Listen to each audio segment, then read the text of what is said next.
All right, here we go. Day 18, Ash Wednesday. Question remains the same thing. Where is Nancy? Everybody wants to bring her home. I can't think of something more fitting than to bring her home on this Ash Wednesday. Yep, there's our audio. Yeah, good. Yep. We'll also talk the latest, obviously, on the situation. Horrible situation with the situation. Hi there, Janet Dwyer. Again, I spoke just a short time ago with this woman. Very interesting. I'm going to post it coming up. Very, very interesting how she can feel energy. And I'm going to share with you what her thoughts are. But we're also going to talk with Justin Katz, managing editor, anchorrising.com. Happy Ash Wednesday, Charlie. Yes, praying for Nancy. Folks, again, if you're on YouTube, thank you, everybody. If you're on Facebook, of course, that goes without saying. Good afternoon, Pat. Again, we are 2 hours behind here, but it sounds, from what I'm hearing, this could end up being, is Garney, a very big day, and we need a big day. They need a break. They definitely need a break. Yep. There we are, everybody. Good afternoon. Afternoon, your time, morning. Ash Wednesday. I'm going to get my ashes. There's a 4:30 mass out here. Normally, I'd go to OLM, but instead, I'll be going to Nancy's church, actually, St. Thomas, and be part of prayer, special prayers for her on this Ash Wednesday. Now, we're also going to talk on. We're not going to be live on the radio for a few moments. Good afternoon, everyone. Depending on where you're watching, and then we will be planning to be live. Well, we're live right now. Folks, this business with the father in North Providence. And no, I'm good. I'm good, John Beckman. I travel light. This is a pullover. So, I mean, I have clean shirts. I have clean clothes. I'm just wearing a lot of the same clothes, but I have clean clothes. This is a pullover. So, yes. But I want to show you, folks, and this is, I'm starting to just feel that this is a debate of, Governor McKee is talking about, that there's going to be mental health available for everyone impacted by what happened. But where was the mental health for this individual? Where was that? Instead, this individual was identified as courageous. So now the reporter for the Providence Journal. Now I've heard the hockey community, Rhode Island, is actually a small community, and I know a number of the people that are in that community. And what they're saying is this individual was making people nervous. Hi, with making making people nervous with let alone he's got Nazi tattoos. So this business that, oh no, everyone was embracing him. Like, what are you talking about? Listen, in Governor, there were no signs or listen. You have a guy that suddenly announces he's a woman, and from what we understand, he went through the surgery. He had implants. He had I heard, had the unit removed. He went all in. But Governor McKee, they don't even condemn the tattoos. So this business of, and that's why I posed the question, is this brave or courageous to you? I just find the whole thing preposterous in specifically how certain people are trying to act as though there were no, no one knew and there were no warning signs. No warning signs. It was basically almost like taking out an ad to say, that there was something. What do you think was going on there? Let alone we can get into narcissistic. Oh, I know, Susan, how selfish, the selfish behavior, the whole thing. So it's terrible.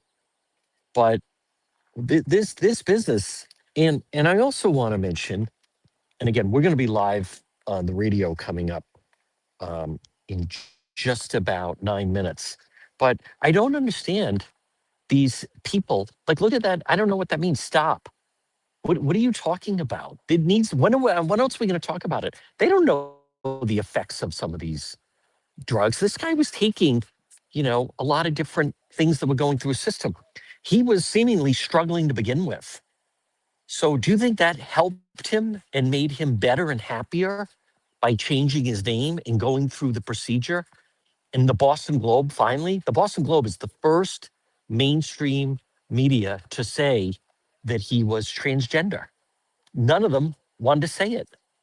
So, and it's bizarre. It was let alone how embarrassing it must have been for his children. I mean, the whole thing is so whacked.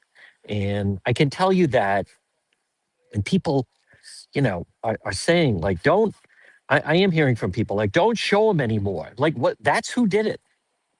That's who did it. And showed up in women's clothes. What? You There's a family in mourning. So can we show the family? You think I am alone, the one showing the photo? Hardly. You make everything worse. Oh, I do. Contact Channel 10, contact Channel 12. Tell them to stop running it. It's all over the national news, but I have to stop. I have to stop. Listen, this was someone that needed severe mental health. He wasn't courageous. He wasn't on his journey. No, he was. There's something wrong with the guy. Yeah, mental illness, but it was hidden and enabled by people that were saying, "Oh yeah, you be you. You go, girl." And like the whole thing is twisted. And I'm not going to be intimidated by it. No, there was something wrong. There were a lot of red flags. The moment that he was like, yeah, from now on, thank you, Pete, I'm going to change my name and I'm going to have the procedure. So, and I recognize, like with Caitlyn Jenner, Bruce Jenner, that worked out a certain way, but you don't affirm. I like this. There was a guest on Laura Ingram. Listen to this. Listen to this.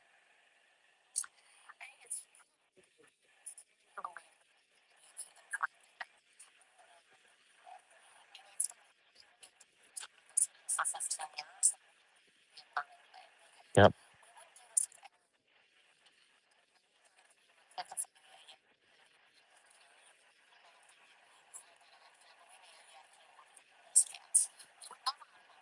No. Yep.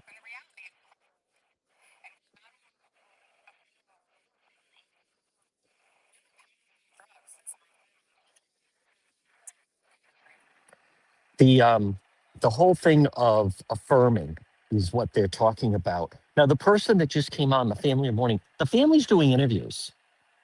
The family's doing interviews. The family has a very public GoFundMe. The family's doing interviews. Those photos are everywhere. None of them looked embarrassed. Listen, it's not. It was then. You come on, don't tell me that. I don't believe that. What were they supposed to do? What were they supposed to do? That was their father. I know for a fact from some of their friends who would not be embarrassed and the way this guy would behave at the rink. Oh, really? They weren't embarrassed by the Nazi tattoos, Michelle? Is that what we're to believe? Oh, they weren't embarrassed by the Nazi tattoos? Can we talk about that? Oh, okay. Michelle Marie, the family was not embarrassed by his Nazi tattoos. All right, well, then that makes them anti Semitic as well. So Michelle is the spokesperson for the family, and the family agreed with his Nazi tattoos. Oh, okay. That really makes people sympathetic. So, an anti Semitic, transgender, crazed man that suddenly at age late 40s announces he's changing his name. Oh, yeah, the family was well aware. Yeah. Oh, they were on board with it? No, there's something wrong with him. Anyone that went along with that was enabling it. And as the guest on Laura Ingraham said, whoever was, I like that. And that's, obviously the right term for it. But I want to just pull that up. It's affirming. They were affirming it.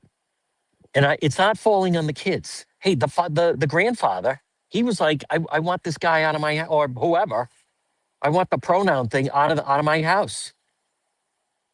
Yes, exactly, Kathy. Affirming. I like that. You wouldn't say, you know, yeah, you look fat in that dress to someone anorexic. What were the kids supposed to do? The family.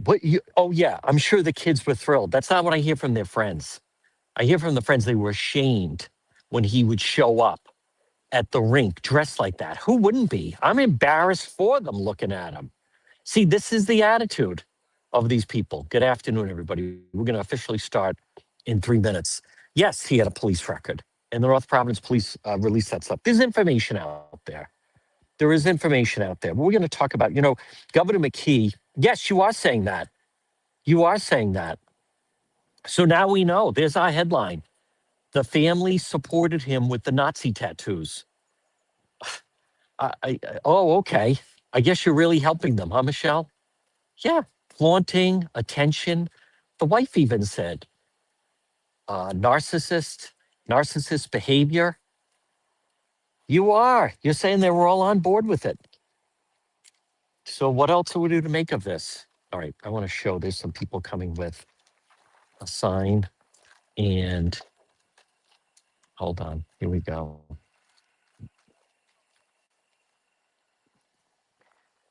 I want to show what the sign says.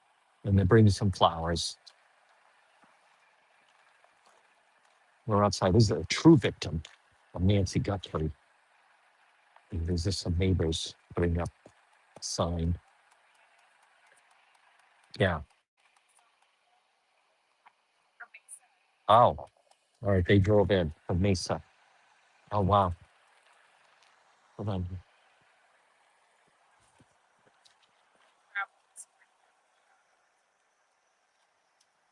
All right. This is a true victim here.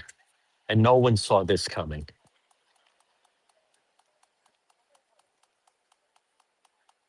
That's right, Dustin.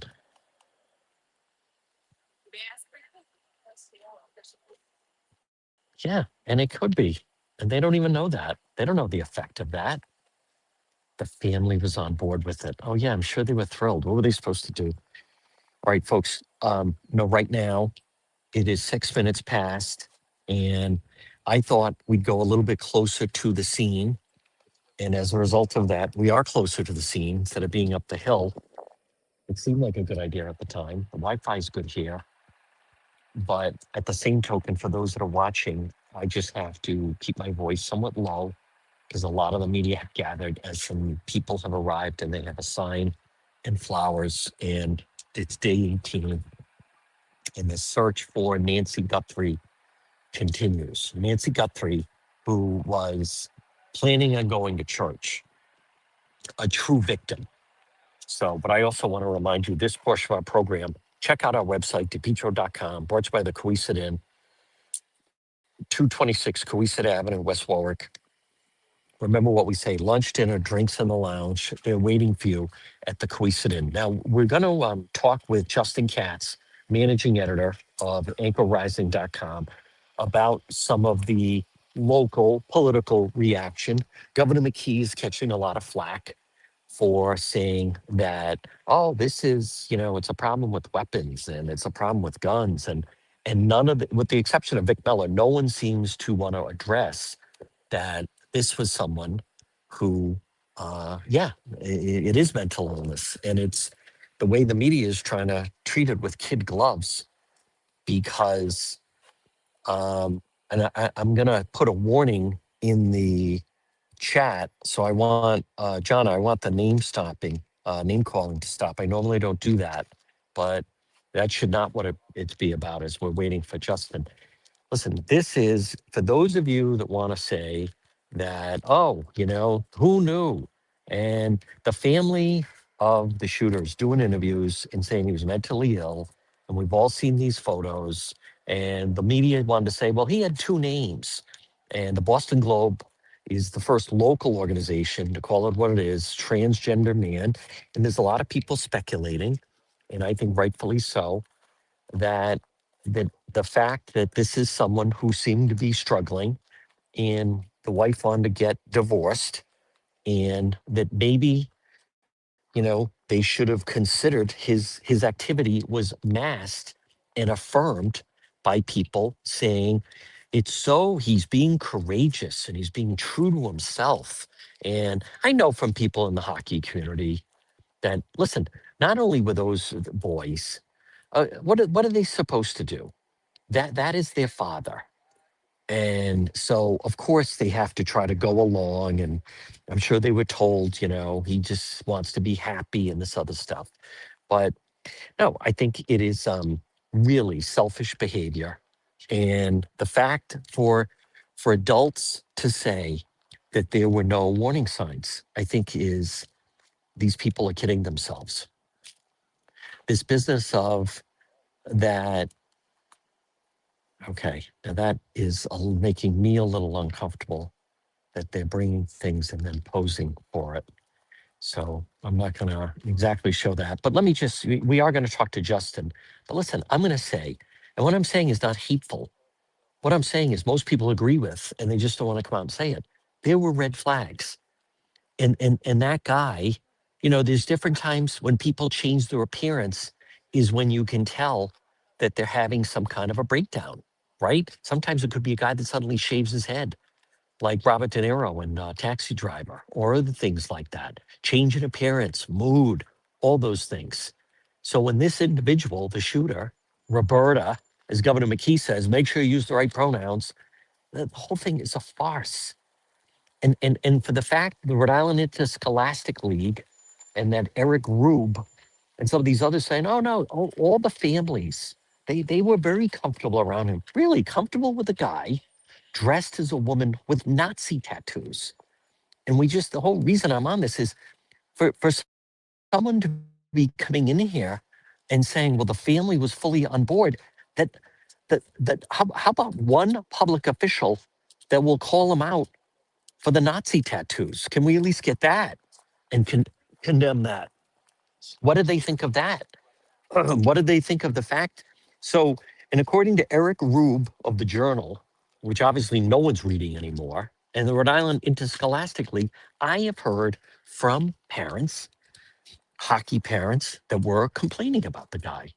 So they were complaining of, you have this guy who's jacked up and parading around, and he's wearing short shorts and revealing outfits and causing a commotion and with the hair and the whole thing. And then on top of that, he's got a Nazi tattoo. Listen, if I was at a youth sporting event and there was someone there sporting a Nazi tattoo, that alone would be enough. Like, hey, buddy, what is this?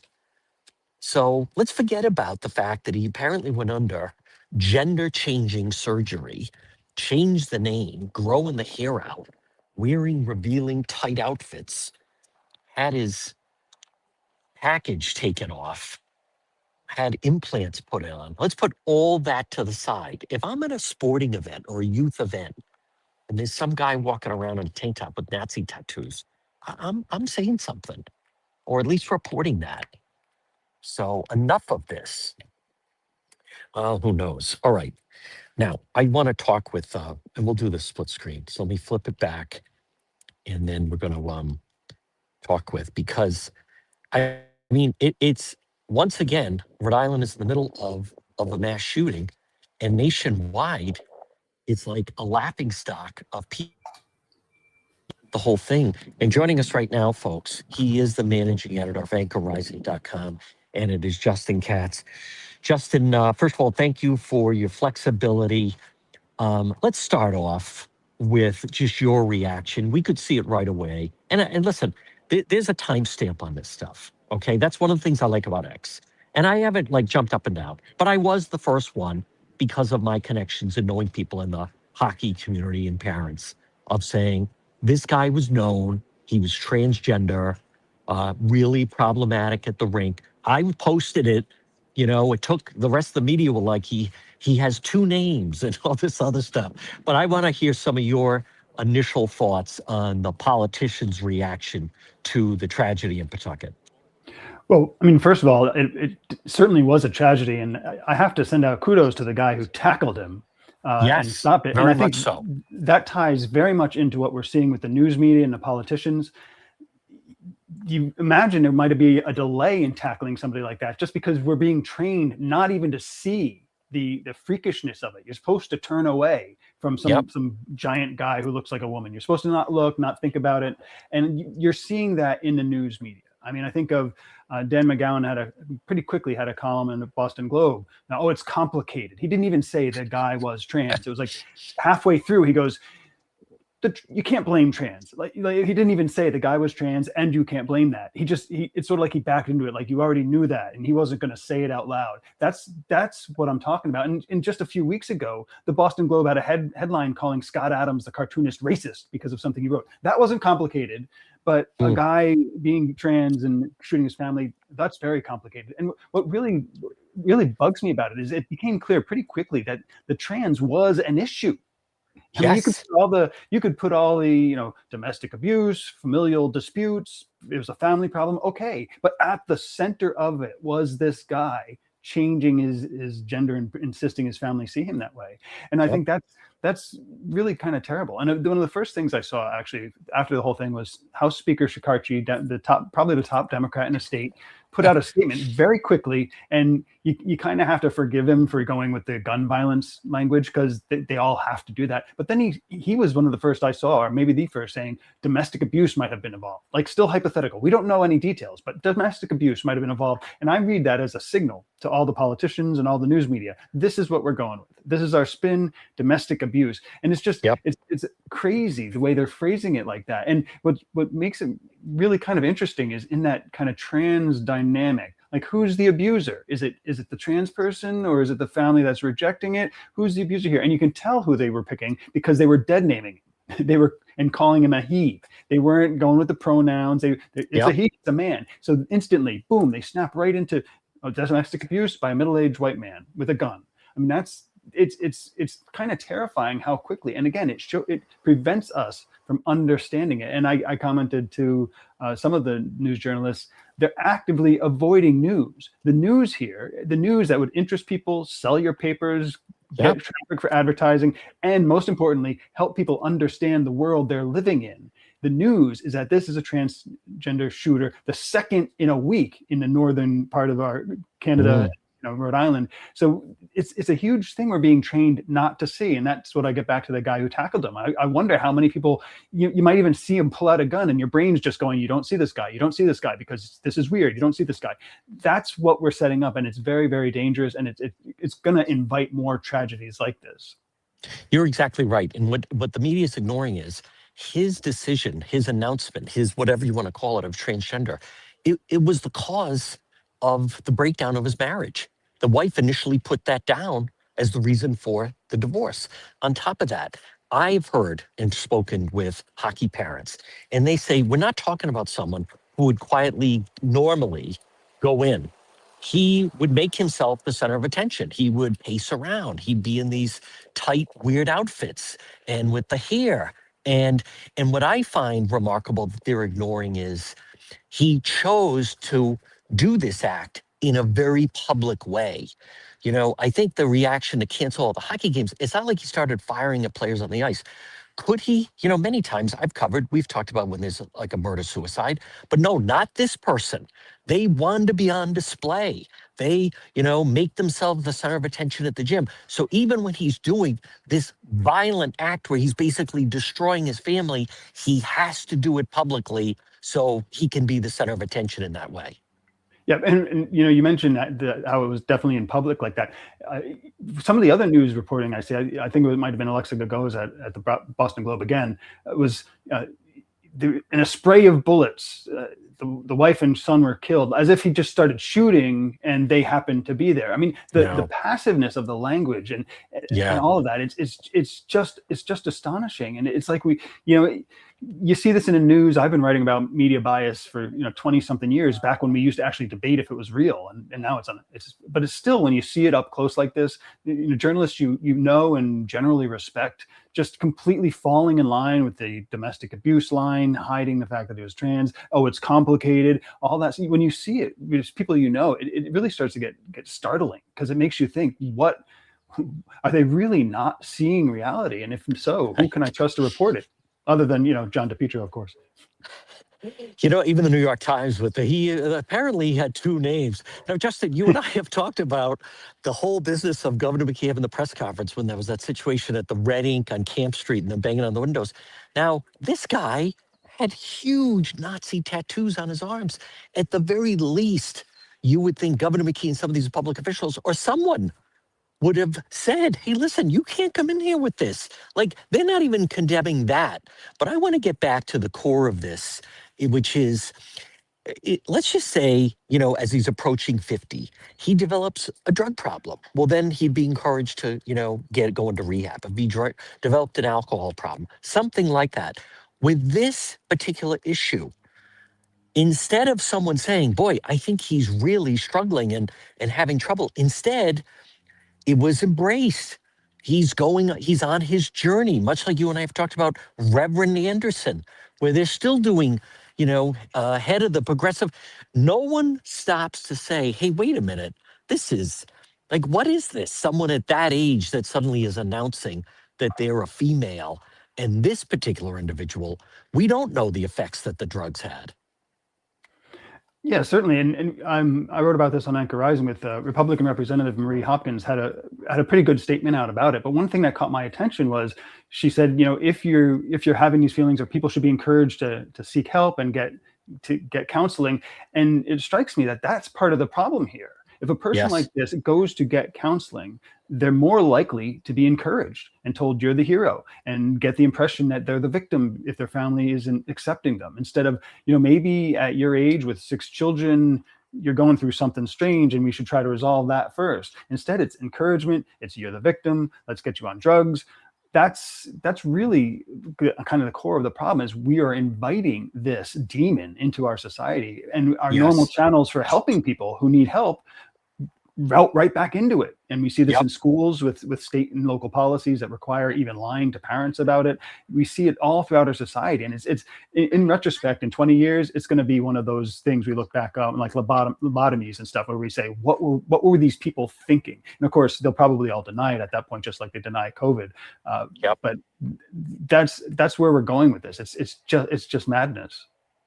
I spoke with one of the teachers at a local high school. I won't say who, but she said they deal with students, and you can imagine, who in their high school years, parents are getting divorced, parents are deciding they'd prefer to live with another man, live with another woman, children that have parents incarcerated, parents who pass away, but said about this, she was talking about how she had a student that the parents got divorced and the father started living with another man, but they'd be very low key about it. They would go to a sporting event. But this that stood out was, it was like on full display that this guy had lost his mind. And his excuse was, you can't come at me because I'm a woman.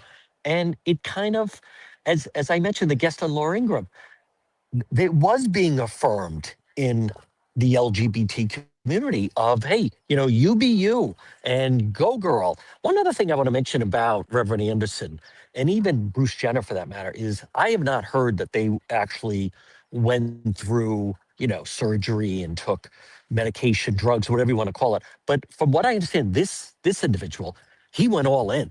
I mean, he had things removed, he had implants. So my point is, we really don't know if you have someone that battling depression in a bad way. He looks like he's juiced up on roids, right? Like no one's that big. So we really don't know. You're creating a ticking time bomb by this person suddenly announcing, my name is Roberta, and that's the way you're going to call me. Yeah, certainly. And you mentioned Anderson. I mean, this whole incident made me think of the first interview in the Providence Journal, where they sort of brought in Yep. his wife like a hostage situation. I Yeah. mean, that's the environment in which this person's wife was living and actually sought a divorce. That's and we have to be quiet about it. We can't talk about the effects it's having, and that's what's so detrimental to our society is we can't even they won't even let us process it because we might decide No. it's wrong, right? They want us all to just accept it and move on. And this is the consequence. You get unhinged individuals who are modifying their bodies as you say, in ways we don't know the real effect of it, with drugs and surgery. And this is going to keep happening. And you can't blame the gun. If there's no gun, they'll find a bomb or something. Right. There's just no way around it without addressing the root cause. And we're just not allowed to do that. I also want to talk about Governor McKee. Now, to me, um, first of all, him immediately springing into gun violence, and now he's talking about mental health for those affected. To me, the mental health needed to be done before the guy, whoever person shooter got to this point. But I mean, I just view right now, Justin, to me, second mass shooting in the state in 2 months, two mass shootings, national news, problems with the bridge. I mean, to me, the state feels out of control. Like, and I just, for the life of me, I cannot envision a scenario where people go to the ballot box and say, and I know, his defenders will say, well, that's not fair and so forth. But I'm just saying, this is that I can remember. This is like the most insane time that the state of Rhode Island has ever gone through. We are the mass shooting capital of the Northeast. And if, for a state that wasn't functioning right anyway, and between the sanctuary state and I want to know your thoughts on that. Of course, Governor McKee pivots into, it's only a matter of time now. When's he going to have moms demand action in the orange shirts up at the state house? But to me, he has just lost the mantle to be able to lead. Right. Well, I mean, his one saving grace is at least to me, it doesn't feel like it's just him. It feels like there's just nobody Right. in control, and it almost Right. feels like there's nobody who could take control of it. Or is Helena Folks going to do better? I tend to Yep. doubt it. I mean, so No. yeah, like you said, we've got mass shootings, we've got the bridge. Just a few weeks ago, we had children not teenagers, Yes. children younger to beat a man to death on the street Yes. just because they Under wanted the to see age what it of was like. 13. Yeah, Yeah. I mean, this is what we're facing, and you got the payroll issue. They're not even able to do their state payroll right. anymore. You've got the DOT director putting up threatening resignation letters right on DOT's site like it's his personal blog. It just feels like there's nobody in control. And whether people think McKee should get a hold, I mean, I know people think he should get a hold, but whether they think he should be blamed for not getting hold of it, I mean, we'll see. But it's really as you say, it just feels chaotic, like everything is just falling apart. Does. And I have to wonder, it could be because we finally have a Republican president who's saying, you know what, we're ending the gravy train. And maybe that's starting to pull the pins out from under a lot of what would have the people who would have taken control in the background before. Maybe they're just not able to do it because of those that's just being taken away from them. If so, well, then this might be a healthy healing time while we really diagnose our real genuine problems without the federal money just flowing in to seemingly fix everything. I'm glad you mentioned the Manton Avenue situation because to me, this is the third incident because it was the night of Martin Luther King that four boys, 111, 312, beat a man to death on Manton Avenue. No gun, no knife. They just randomly beat him to death. And none of the elected officials will talk about it. So you have the mass shooting at Brown. To me, you have the Manton Avenue murder. That's what it was. They killed him. And then you have this. But Justin, I just look at, and again, the state to me right now, when you set up an atmosphere, this is my beef. And you're right, it's not just Governor McKee, but for all the state public officials, elected leaders, when you set up a state where it's a sanctuary state, and then they have the safe injection center, and basically running like a welfare state, and everything, the progressives set the mode where anything goes. You have that teacher in Barrington mocking Charlie Kirk. You have a naked test basketball coach in North Kingstown. You have other teachers preying on students. It is just like combustible of it just sees there's no guidelines. And it is the to me right now, the state just feels like the wild, wild west. I'll give you the last word.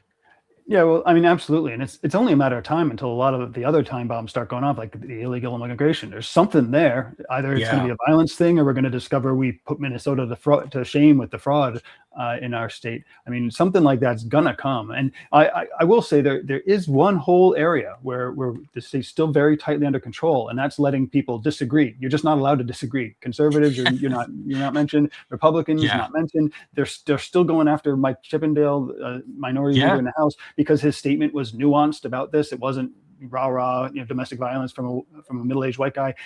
They're still contorting what he says.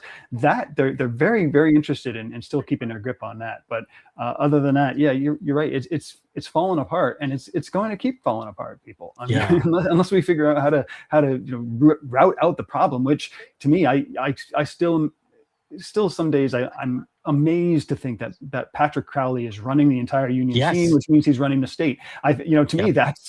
that's kind of the explanation for a lot of what we're seeing. It is. And before we get to Katz's Corner, I did want to mention, and I was glad Ocean State Current put it out. Can you imagine if you subscribe to the Providence Journal, whoever still does, and you're waiting on that, you actually had to wait. Your printed paper the next day had nothing on the shooting in Pawtucket. I mean, if that is not, I can't even like who are the people that are still, I guess I'll just have to wait to read about it I mean, it to me, you and I have talked about just how much the journal has fallen, but to me, that is like another level of, and it wasn't like late at night. This happened in the afternoon. For them to be in mode to go to print, and you don't the next day have anything about the shooting. To me, that's the real obituary right there. Yeah, I think so. And I mean, when you look at a newspaper, that still could be valuable. Those newspapers are out Yes. scattered around. They're for sale in stores. If Yep. there's a big event, you could still get people walking by and say, "Wow, this just happened. I better get the paper." Right. Their excuse is, "Oh, we had stories on the website." Okay, fine. Then you're a website. You're not a newspaper. But Right. there should still be a value to having that paper, and that requires them to do their job. But they don't want these stories. Like I No. said earlier, they don't want the big complicated story that shows a real controversy if the controversy is a progressive one. Yeah. It's just not what they're here for. They're here to push the Democrats, and that's what they're Yep. doing. Folks, it's time for Katz's Corner. This is a story that Justin has found. What do you have for us, Justin? Well, this one, it took me a little while to get to it, but I looked at the Rhode Island Department of Transportation cheating on their tally of all the bridges that they've fixed, and so the post up on Anchor Rising people should check out is really saying, all right, so they cheated. Now, where's the accountability? Right. Do we just let that go, and that's pretty much the answer. I mean, Ted Nesi gets a little gold star for figuring it out, and then the rest of the journalists say, okay, now we can move on, next story. And I think it's indicative of the problems we've been talking about today. All right, folks, again, check it out, anchorrising.com. He is Justin Katz. Justin, excellent as always, and we'll talk to you again. Thank you, John. Talk to you soon. All right, folks, there it is, Justin Katz. Obviously, I enjoy speaking with Justin. There we go. All right now, I want to go back to we're gonna talk about both stories. I want to be very clear. Hold on, one more. Let me do this and camera. Okay, and then I'm going to go like this, and it's just easier for me. Okay, and this is where we are. It is day 18, and the search for Nancy Guthrie continues. I want to touch on though and talk just a little bit longer. It's a trash truck up ahead. I want to be very clear. See, I see people mentioning politics and the administration and this and that, but I mean, to me, oh wow, I don't know how he's going to get up there. To me, I view the situation that happened with the trans dad as It's more about the atmosphere that you tolerate and encourage. And I think that there's a lot of people that have an agenda and they have power in the state and they're progressives and they definitely have this agenda of encouraging that behavior, affirming that behavior, enabling that behavior. I want to come back to I have terrible sympathy. I feel terrible for what happened to the family. And obviously, that is going to be a real struggle for those children. And I also want to mention I have heard just fantastic things about the sons. People have told me more about them. I've heard great things about the ex-wife, Rhonda. The her boyfriend is also, I think, assistant principal in Pawtucket, and her parents are in the hospital, and he's in the hospital. All of that. I mean, I feel terrible for that. But this notion of if it really wants to be examined, I think, and it's not being mean or it's not being evil or mean spirited, but you have to look at the difference of this seemed to be someone who was just clearly not balanced.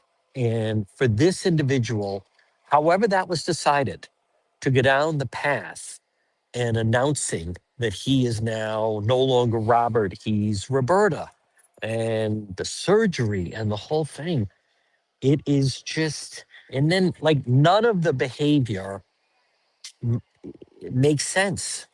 Very, very unusual. And I want to come back to if let's just say, I know it takes a while,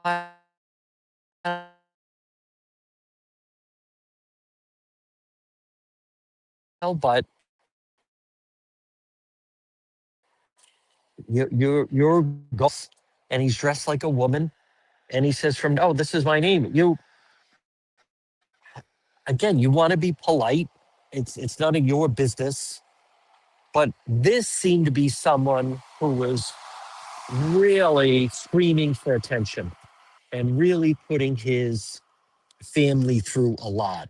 So I think that can't be ignored. And as I mentioned earlier, if someone had a drug problem, you'd say we need to get him into rehab. I really like that guest, Laura Ingram, saying that it's the only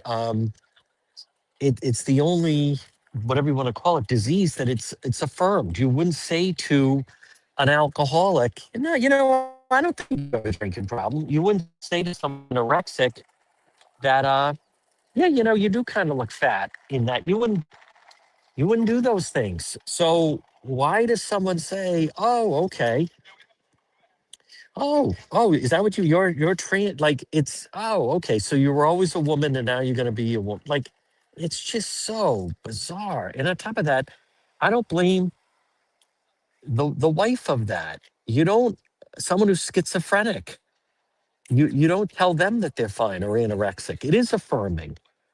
And I'm telling you, in Island, we have a lot of people that, and a lot of people in their loud voices that are very loud about it. I feel terrible. Um, the family, but as far as the family is doing interviews. And, we had someone earlier who was speaking on behalf of the family saying the family was 100% on board with the father. Well, he also had, he was posting very anti-Semitic remarks online, and he had very offensive Nazi tattoos on him and huge arms, which I've heard from people that he was juiced. So this, I listen. It's a horrible situation. I don't know how it got to that, um, and I feel terrible that these kids are kind of trapped, and we're trapped with the father in that manner. But for people to then try to just say gun violence and not point to clearly this guy was not in his right mind as he was going through his quote transformation and journey and posing in high heels. And I think what this also really comes down to is And people can't tell us what is the effect of if you have someone that has a personality disorder and someone who's being very destructive. Um and and as the family was saying, he has, he's mentally ill. Well, that's not someone who should be going through gender transformation. This portion of our program is brought to you by Propane Plus. Remember, for all your propane needs, call Propane Plus today at 401 884. Um, hold on, I have it right here. 401 884 885 4209. 401 885 4209, or in Massachusetts, 508 252 3359 for Propane Plus. And remember, always online at propaneplus.com. I want to be very clear. People's um, personal lives, who they prefer to be with, male, female, that is entirely private. That is up to them. We're not talking about that. That's, to me, that does not fit under what we're talking about. We're talking about someone that, to me, for them to say that there were no warning signs, there's video of the shooter online shooting weapons. He does not sound like someone that should have been in possession of weapons. It's not a matter of Rhode Island needs to toughen gun laws. He was living in Maine with another trans person, and Maine has very different gun laws. Now Governor McKee is saying, they're offering mental health statewide. Well, I come back to this individual certainly was not mentally stable. And the fact that he decided, or she decided, whoever, to go through this gender change transformation. We also are learning now there were debt problems and money. Yeah, that having a sex change is not cheap. But that is someone, to me, he should have been committed, not encouraged. This portion of our program, this is day 18. What you're looking at, if you're watching on Facebook or YouTube, we are live on both Facebook and YouTube or X. This is the front of Nancy Guthrie's home. It is day 18. The investigation continues. It's still the biggest story in the world. This portion of the program is brought to you by Capital Fence. Call them today, 401 618 4407. Call my friend owner, Mike Rizzo. Listen, folks, this is a dangerous time. I think people realize now you definitely need cameras outside your home. And it wouldn't be a bad idea to put up a fence around your home or the fence of your parents or your grandparents or your business. Capital Fence, online at capitalfenceri.com. Call them, free estimate, 401 618 4407. They're based in Cranston. They could do a fence and gate. The most trusted for privacy, security, serving Rhode Island and Massachusetts. They also do repair and maintenance. Installation, durable. They do automated gates, licensed and insured. Capital Fence, 401 618 4407. I also want to mention someone had asked me about Watson Materials. Call Sean today. At some point, this snow is going to melt. It is. And then you're going to want to enjoy the outdoors. I have a feeling it's going to be a beautiful spring. Watson Materials, 401 885 0600. Again, the most complete selection of landscape materials in Rhode Island is Watson Materials. Now, I want to again just speak to, because I've seen people, something triggered this individual. Thank you, Jonna. Something triggered this individual. And I've had family saying, you know, he was invited to be there because initially, just so everyone understands, I was speaking with several members of the hockey community, and I was speaking with parents of other boys on the team. And they were telling me, one person said he got upset because he wasn't invited to senior day.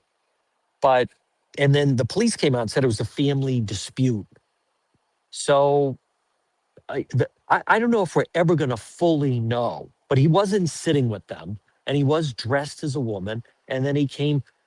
plowing down. Someone else, another parent, said, no, a friend of the son that was shot and killed, Aiden, who by all accounts, I heard was just a wonderful young man.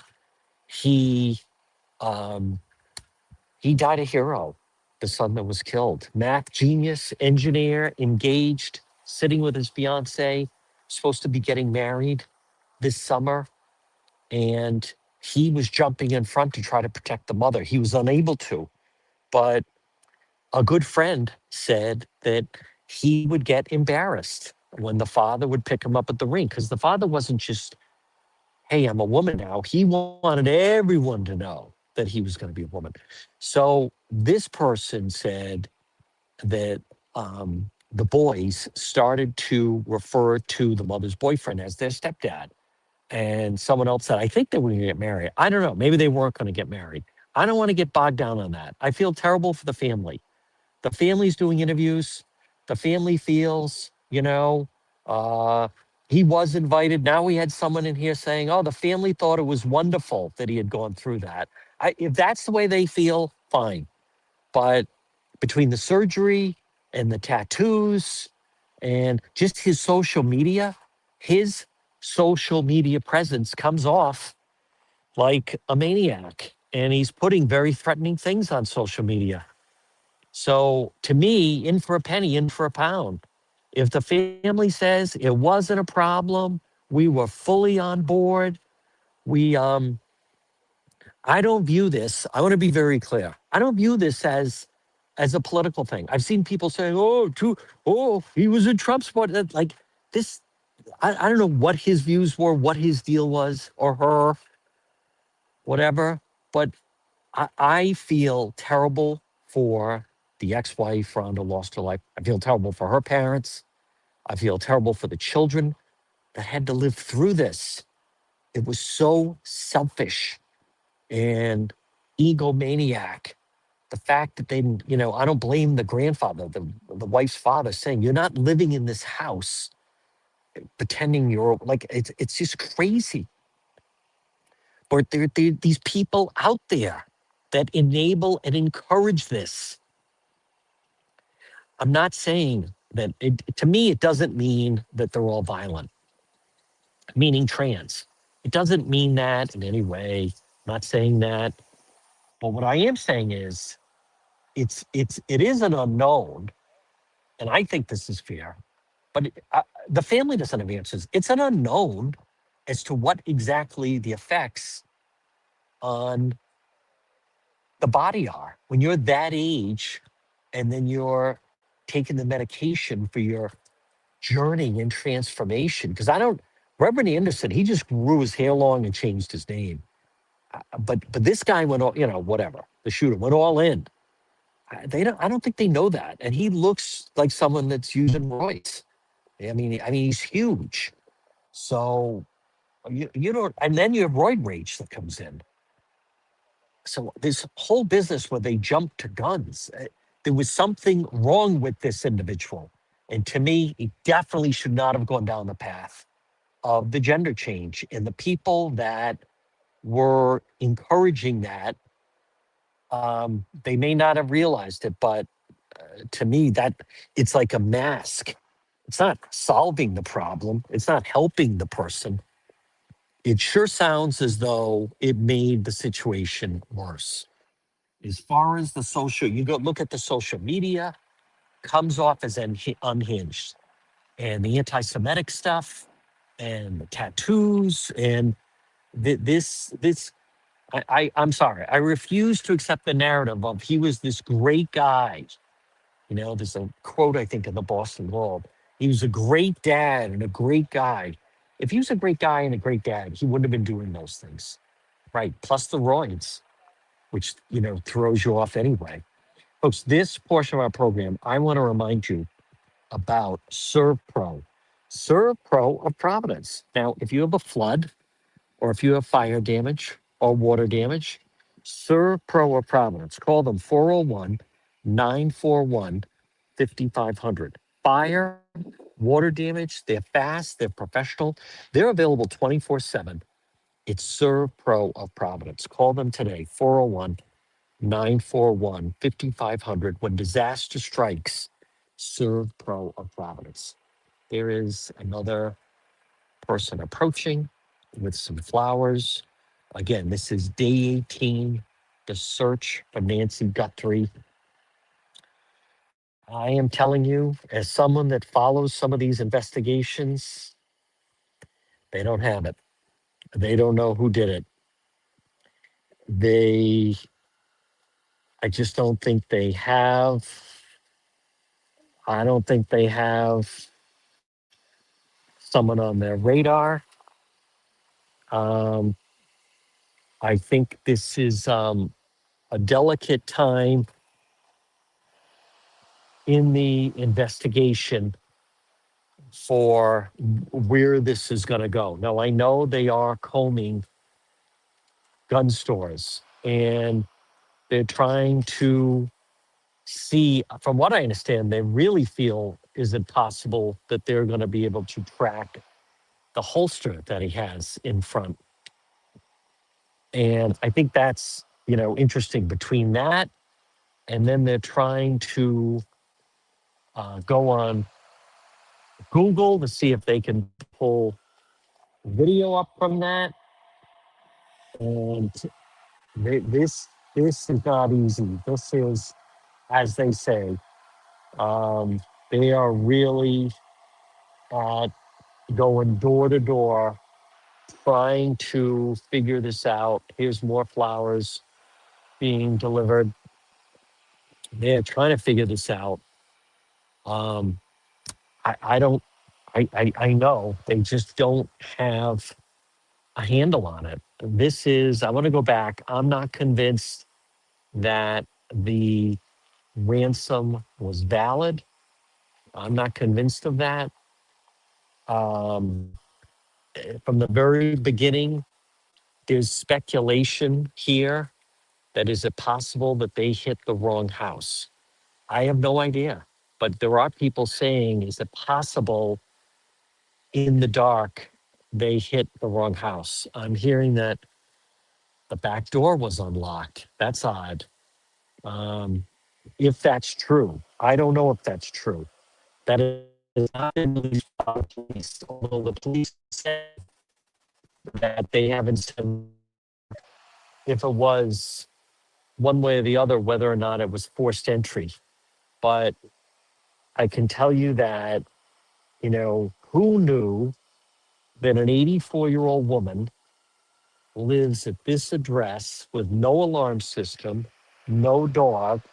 And if that's true, she also leaves the back door unlocked. I don't know if that's the case. I just interviewed someone that claimed that that is the case, but I certainly have not heard that from the police.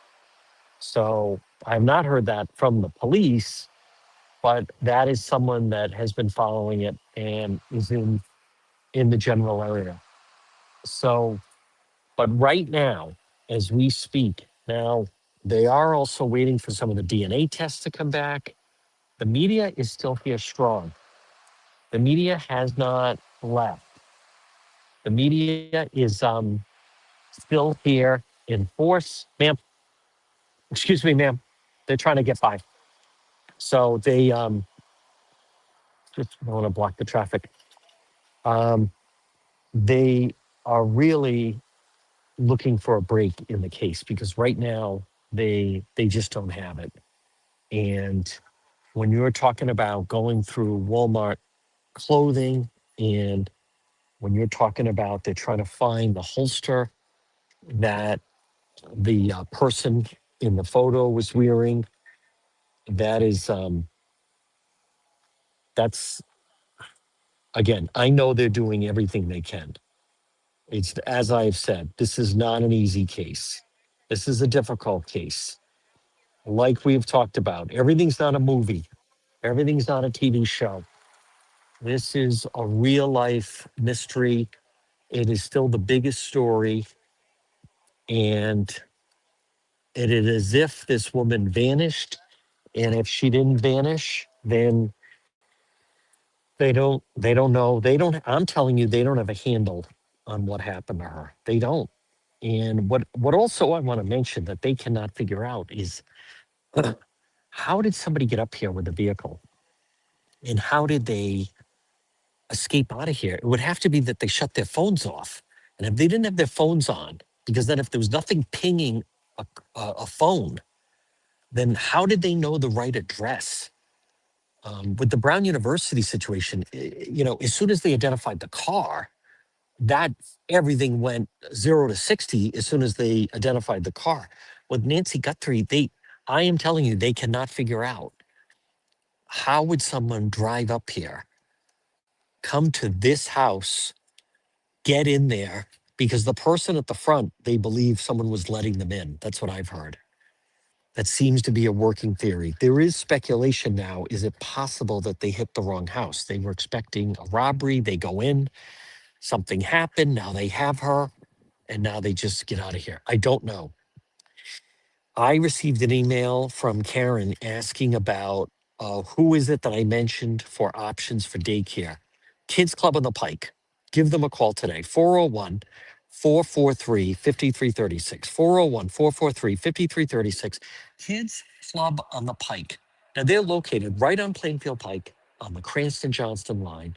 They first of all, it's perfect for a youth celebration, Kids Club on the Pike. But on top of that, they have preschool. They have before and after school care. They have daycare, Kids Club on the Pike, and they have several locations, some in Warwick. Look for them on social media. I shared their page, 401 443 5336 for Kids Club on the Pike.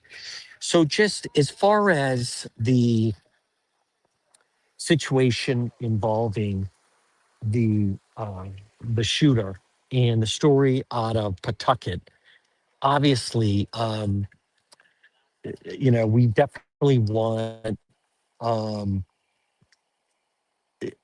it's terrible because it sure sounds as though the grandparents, the wife who lost her life, the grandparents, that they are in critical. And I believe her boyfriend is an assistant principal in the Pawtucket schools, and that he also was shot at the game. And so you have three people that are in critical condition, shot at close range.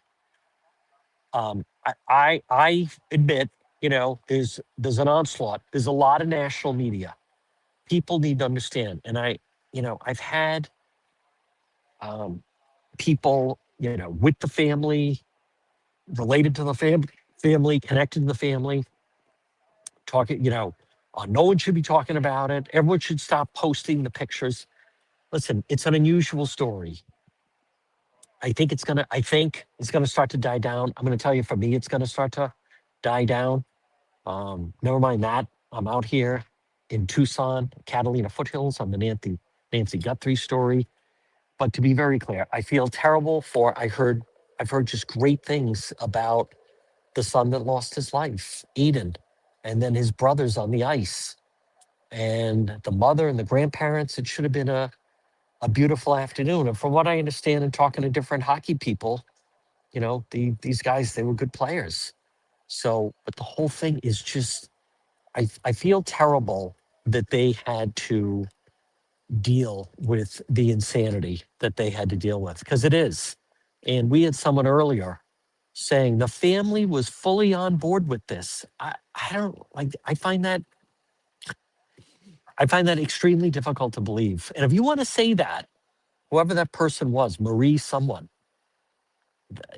the family was fully on board with a grown man who, the reason they're getting divorced is because he's decided he's going to have gender changing surgery and become a woman as his kids are still in high school. There's something wrong with you. Governor McKee talks about mental illness. Yeah, that's mental illness. It shouldn't have been enabled. It's terrible. I feel for the grandparents. I feel for the mother that lost her life. The whole thing is horrible. The moment he, it's one of those, the moment like the Nazi tattoos. Like, stop telling me they were all on board with it. I find that impossible to believe. To me, it sounds as though this was a very serious situation and no one knew how to handle it. And he also lived out of state at times. And I'll bet that was like a sense of relief for the kids and the family. And this one with the dog is like clean. But I'll bet it was like a sense of relief that he was living in Florida or just anywhere. You know, one of the daughters that did an interview said that once the father went through the, gender changing surgery, had a difficult relationship. That I can understand that. I can understand that. There are children that become estranged from parents when the parents get divorced, let alone something this extreme. But this individual, he doesn't seem to have a lot of redeeming qualities. He just comes off like an obnoxious, loudmouth, loud, getting in people's faces about the pronouns, marching around the rink, lifting weights, posing in the outfits like a complete jerk. Like there's something absolutely moronic about it. So don't tell me, oh, he was on his journey and we now called him Roberta and this other. No, he was using that to mask his. He needed to be at Butler Hospital. He needed to be self-committed, is what he needed. But don't tell me, oh no, he was much happier. I doesn't seem that way. Sure doesn't seem that way. I also want to be very clear. I don't know what triggered it. I don't know what ended up triggering it, but something triggered it. That much we know. Something triggered it. All right, folks, again, it is day 18. We're out here. I'm going to be posting updates. It is also Ash Wednesday. A lot of prayers needed for the family in North Providence, all the players, everyone involved with that. That must have been traumatizing to be inside the rink, all of their friends, everyone. Really, really terrible. So, and at the same token, we continue the search for Nancy Guthrie. And as far as our elected officials, do better to then just start talking about gun violence. That's not what it is. It's not. It's not. That's too easy to just say that that's what that is. So, and as far as, and I understand why people. I spoke with someone connected with the brother of Aiden that lost his life and said they're so sick of seeing the, you know, the transgender picture. I can understand that, but it's just so odd and unusual. So, all right, everybody. Yes, that's right. We're going to be back later live. Thank you, everybody.